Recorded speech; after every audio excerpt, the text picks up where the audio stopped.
right. I don't want to be diplomatically right. I don't want to be convenient. I want to be right. అందుకని diplomacy పక్కన పెట్టి గుండెల లోతుల నుంచి రాజకీయం చేద్దాం, గుండెల లోతుల నుంచి పాలిటిక్స్ చేద్దాం. మనం ఎవరం కులాలకి ప్రాంతాలకి దాటి గుంటూరు వినుకొండలో పుట్టిన జాషువా ఆయన స్ఫూర్తితోటి విశ్వనరుడి స్ఫూర్తిని తీసుకెళ్తే తప్ప ఈ ప్రభుత్వాలని మనం మార్చలేం. చంద్రబాబు గారికి, ముఖ్యంగా ఆలపాటి రాజా గారికి చాలా చాలా ధన్యవాదాలు. ఎందుకంటే మేమందరం కూడా కూర్చొని నా సైజు నేను తగ్గించుకున్నా. జనసేన ఓటు పెరిగి కూడా నేను ఎందుకు తగ్గించుకున్నానంటే మీరు గెలవడానికి తగ్గించుకున్నాను. ఇంకొకసారి ఈ ప్రభుత్వాన్ని మనం తీసుకోలేం. ముఖ్యంగా ఇస్లాం సమాజం, నా మహిళలందరికీ చెప్తున్నా, ఆడపడుచులందరికీ చెప్తున్నాను, దారి పొడవున ఇస్లాం మతాన్ని ధర్మాన్ని పాటించే ఆడపడుచులందరికీ చెప్తున్నా, ఇస్లాం పాటించే సోదరులందరికీ చెప్తా ఉన్నా. మీరు చెప్పండి, నేను భారతీయ జనతా పార్టీతో ఉంటే మీరు నువ్వు భారతీయ జనతా పార్టీతో ఉన్నావు కానీ ఓటేయరు.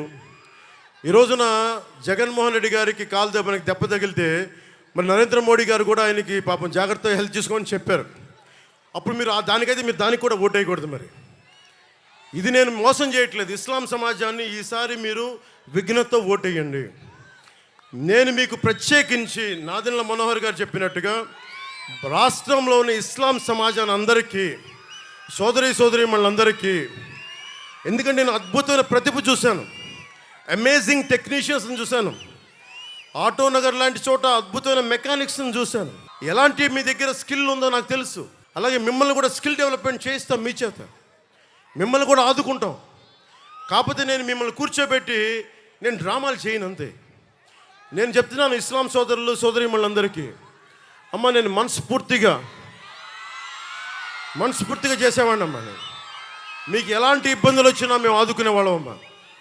నేను ఎందుకు చెప్తున్నానంటే నేను షాదీఖానాలతో పాటు తోఫాలతో పాటు కౌలు రైతుల కోసం నేను సిద్ధపట్టు మనకి కడపకి వెళ్తే ఒక సోదరు అడిగింది, ముస్లిం మనకి మా మతానికి చెందిన ఒక సోదరు అడిగింది, అమ్మ నీకేం కావాలి అంటే, ఏం లేదన్నా నాకు ఎస్ఐ కావాలని ఉంది, ట్రైనింగ్ పంపించాను అని అడిగింది.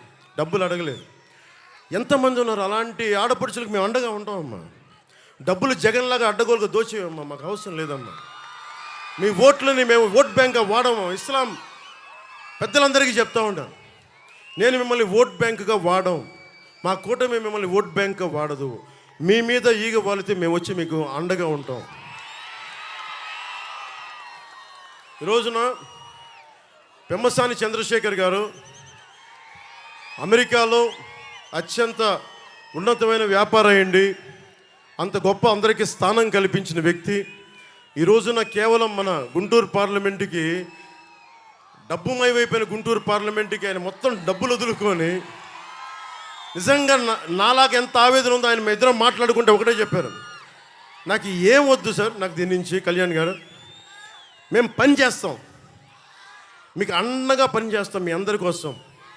అందుకని నాకు మీ మద్దతు కావాలని కోరితే ఈరోజు చెప్తున్నాను పెమ్మసాని చంద్రశేఖర్ గారికి, మా సర్వస్వం ధారపోసి మిమ్మల్ని గెలిపించుకుంటాం, మా సర్వస్వం ధారపోస్తాం. మనకి ఏమి కావాలన్నా కేంద్రపరమైన మనకి అవసరాలు ఏదున్నా సరే రేపు పొద్దున్న చదువుకున్నవాడు, జ్ఞానం ఉన్న వ్యక్తి, ఐశ్వర్యాన్ని హ్యాండిల్ చేయగలిగే వ్యక్తి, అడ్డగోలుగా దోచే వ్యక్తి కాదు, ఉన్న సంపాదనని పెట్టే వ్యక్తి, అలాంటి వాళ్ళు మనకి ఎంపీగా అయితే ఎంత అద్భుతంగా ఉంటుందో చూడండి.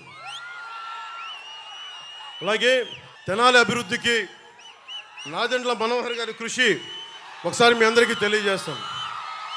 రాజకీయ నేపథ్యం నుంచి వచ్చిన, కుటుంబం నుంచి వచ్చిన వ్యక్తి, ఉమ్మడి రాష్ట్రంలో శాసనసభ డిప్యూటీ స్పీకర్గా పనిచేసిన అనుభవజ్ఞులు, తెనాలి నియోజకవర్గమైన సమస్యలపైన సంపూర్ణమైన అవగాహన ఉన్న వ్యక్తి, 2004 నుండి 2014 వరకు సంపూర్ణంగా 10 ఏళ్ళుగా ఆయన అభివృద్ధి పథకాలు చేశారు. కొల్లిపర్ల మండలంలో, ముఖ్యంగా కొల్లిపర్ల మండలంలో కృష్ణానది జలాల మంచినీటి పథకాన్ని ప్రారంభించిన బలమైన నాయకులు. చక్రాయపాలెంలో 132 kV సబ్స్టేషన్, కమ్యూనిటీ హాల్స్, చర్చిలు, షాదీఖానాలు నిర్మించిన వ్యక్తి. కొలకలూరు, మున్నంగిలో ప్రాథమిక ఆరోగ్య కేంద్రాలు, నూతన కూరగాయల మార్కెట్, టౌన్ హాలు, ఫిష్ మార్కెట్ని దగ్గరుండి నిర్మించిన వ్యక్తి. నియోజకవర్గం పరిధిలో ఆర్ఎండ్బి పరిధిలో 2018కి వస్తే 13 వంతెనలు నిర్మించిన వ్యక్తి. నందివెలుగు కూడలి వద్ద 3 వంతెనలు నిర్మాణం చేసిన వ్యక్తి. నందివెలుగు వరకు పెదరావూరు నందివెలుగు వరకు రోడ్లు విస్తరణ జరిపిన వ్యక్తి. తెనాలి అంతర్గత రోడ్లను విస్తరణ జరిపిన వ్యక్తి. సైడ్ కాలువలను నిర్మాణం చేసిన వ్యక్తి. ప్రతి పల్లెలో సీసీ రోడ్లు, డ్రైనేజ్ నిర్మాణం చేసిన వ్యక్తి. ఆయన గురించి మీకు తెలుసు, కేవలం పొలిటికల్ లీడరే కాదు, నెంబర్ 3 టెన్నిస్ ప్లేయర్, జాతీయ స్థాయిలో టెన్నిస్ ప్లేయర్ 80sలో. అందుకనే ఆయన ఓపెన్ ఎయిర్ ఆడిటోరియంని ప్రోత్సహించారు, కళాక్షేత్రాన్ని నిర్మాణం చేశారు. యువ క్రీడాకారులను ప్రోత్సహించడానికి ఇండోర్ స్టేడియంని ఆధునీకరించారు. జగడగంట పాలెంలో సెంట్రల్ స్కూల్ని ఏర్పాటు చేయడానికి చొరవ తీసుకున్నారు. పేదల కోసం 40 ఎకరాల భూమిని సేకరించి ఇళ్ల నిర్మాణం పూర్తి చేసిన బలమైన నాయకులైన, అర్హులైన అందరికీ అధికారులు కాదనుకొని కూర్చొని రేషన్ కార్డులు, పెన్షన్లు, దీపం పథకం కింద గ్యాస్ బండ కానీ, ఇందిరమ్మ ఇళ్ళు కానీ, అన్నదాతల కోసం సబ్సిడీపై వ్యవసాయ పరికరాల పంపిణీ కానీ, రైతు బంధు ద్వారా వడ్డీ లేని రుణాలు కానీ, డ్వాక్రా మహిళలకి పావలా వడ్డీకే రుణాలు, బ్యాంకు రుణాలు అందేలా తెనాలి ఎమ్మెల్యేగా కృషి చేసిన బలమైన నాయకుడు. ఈ రోజున అలాంటి వ్యక్తి జనసేన పార్టీకి, నాకు వెనుకగా ఉన్న వ్యక్తికి మనస్ఫూర్తిగా మీ అందరి తరపున ధన్యవాదాలు తెలుపుకుంటూ భారీ మెజారిటీతోటి గెలిపించవలసిందిగా కోరుకుంటా ఉన్నాను. మనస్ఫూర్తిగా మీ అందరికీ ప్రత్యేక ధన్యవాదాలు తెలుపుకుంటూ, మీరు ఊహించుకోండి, అసెంబ్లీలో పోలవరం నిర్మాణం చేయమంటే పోలవరం నిర్మాణం పూర్తయిందా లేదంటే ఒక మంత్రి, జలశాఖ మంత్రి కూర్చోబెట్టి అబ్బనీతిని దబ్బా ఎంత కమ్మగా ఉందిరా అబ్బా అని చెప్పి ఇలాంటి పాటలకి డ్యాన్స్ చేసే వ్యక్తి జలశక్తి మంత్రి ఎందుకు? చిన్నప్పుడే కనుక అతని తల్లిదండ్రులు అతని డ్యాన్స్ ప్రతిభని గుర్తించి సినిమాలో పంపించుంటే మనకు ఒక పీడ తగ్గుండేది. అందుకని మీరు ఊహించుకోండి, బూతులు తిట్టే కాకుండా ఒక నాదెండ్ల మనోహర్ గారు మనకి ఒక 175 మందిలో ఆల్మోస్ట్ అందరూ కూటమి నుంచి ప్రత్యేకంగా ఎన్నికైన రాష్ట్ర ప్రయోజనం కోసం ఏర్పడే ఎమ్మెల్యేల సమూహం ఉంటే మీరు ఒకసారి డిబేట్ ఆలోచించండి.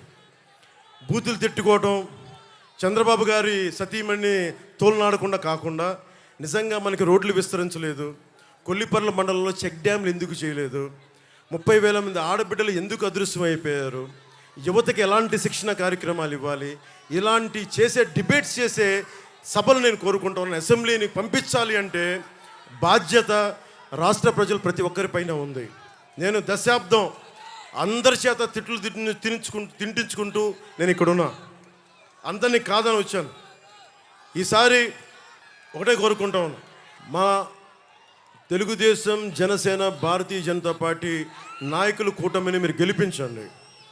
వచ్చి రాగానే చంద్రబాబు గారు చెప్పినట్టుగా మెగా డిఎస్సి నోటిఫికేషన్ ఇచ్చి ఉద్యోగాలు భర్తీ చేస్తాం. అలాగే దాదాపు అన్ని పథకాల గురించి ప్రత్యేకించి వివరిస్తారు, మీకు అందరూ మా నాయకులందరూ వివరిస్తారు. నేను మీకు ఒకటే చెప్తున్నా, నేను మీ ఇంట్లో వాడిని, బయట వాడిని కాదు. నా కులం లేదు, మతం లేదు, ప్రాంతం లేదు. నా సాటి మనిషి కోసం కష్టపడేవాడిని.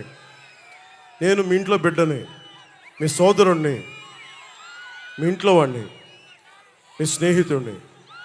మీరు నన్ను నమ్మి కూటమిని గెలిపించండి, ప్రాణాలు దారబోసేస్తాను మీకోసం. 10 సంవత్సరాలు ఏ పదవి లేకుండా కేవలం తిట్లుని, బూతులనే తింటూ గడిపాను. ఒక్కసారికి చిన్నపాటి విజయం చూపించండి. జనసేన, పవన్ కళ్యాణ్, తెలుగుదేశం, భారతీయ జనతా, బీజేపీ కూటమి ఎలా పనిచేస్తో ఒకసారి రుచి చూడండి. బూతుల వైసీపీ, దోపిడీ వైసీపీ కాకుండా నిర్మాణాత్మకంగా ఉండే కూటమి ఎలా పనిచేస్తో మీకు అండగా ఉంటుందని తెలియజేసుకుంటూ, దారి పొడుగుతా రాష్ట్రం నుంచి నలుమూలల నుంచి అండగా ఉన్న తెలుగుదేశం కార్యకర్తలకి, తెలుగుదేశం నాయకులకి, తెలుగు మహిళలకి ప్రత్యేకించిన ధన్యవాదాలు తెలుపుకుంటూ, ఆలపాటి రాజా గారు ఆ రోజు ప్రధానమంత్రి గారు వస్తే నాకు స్వాగతం పలికారు. ఈరోజు వారు లేకపోయినా వారి పార్టీకి సంబంధించిన కార్యక్రమాలు బిజీగా ఉన్నారు కాబట్టి ముఖ్యంగా ఆలపాటి రాజా గారి సన్నిహితులకి, కార్యకర్తలకి, వారి నాయకులకి, వారి కుటుంబ సభ్యులకి చేతులెత్తి ఈ తెనాలి సభ వేదిక నుంచి మనస్ఫూర్తిగా మీకు కృతజ్ఞతలు చెప్పుకుంటాం. ఏదైనా సరే, ఏ సభ అయినా సరే విజయంతో, విజయనాదంతో వెళ్దాం, విజయనాదంతో తిరిగి వద్దాం. తెలుగుదేశానికి జయం జయం, భారతీయ జనతా పార్టీకి జయం జయం, జనసేనకి జయం జయం. ప్రజలందరికీ, ఆడపడుచులందరికీ, యువతకి, పెద్దలకి అందరికీ దిగ్విజయం కలగాలని ఆశిస్తూ hello AP, hello AP, hello AP, జై హింద్.